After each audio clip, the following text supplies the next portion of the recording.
Indiana farmers could see record soybean yields this year. That's according to the USDA's recent crop report. However, it's kind of a different story for Indiana's corn crop. In today's Indiana Farm Report, I spoke to two crop specialists over at Purdue University to break down the USDA's crop report and what it means for Hoosier farmers. What month makes or breaks soybeans? It's August, September.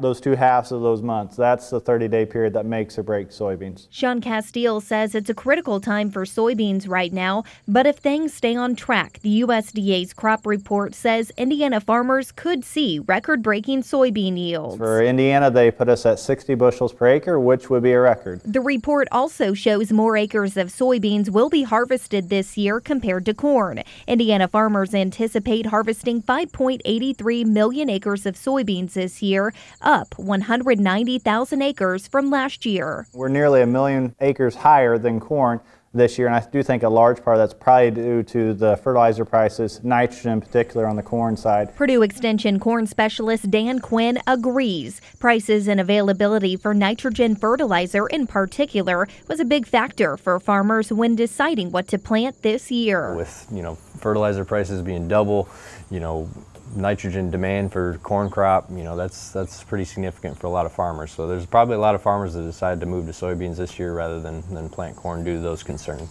For Indiana's corn crop, the USDA's projected corn yield is lower this year at 189 bushels per acre, down 6 bushels from 2021. But Quinn says that's still pretty good. A lot of corn has really come around recently with the weather we've had, and predicting 189 bushels per acre is pretty good. That's about 5% above trend yield for the state of Indiana, so we're looking pretty good based on this report. Quinn says while the projected corn yields look decent, Indiana is down for acres of corn planted and overall predicted production. The state of Indiana, we're down about 6% in total acres in corn. And they're looking at, when you look at the total production that we're going to have in corn for the state of Indiana, we're down about 9%. Now, the USDA will continue to put out crop reports monthly through the rest of the year. And while the report is just an estimate, Quinn says the real story will be when the combines start rolling this fall, and that'll be here before we know it.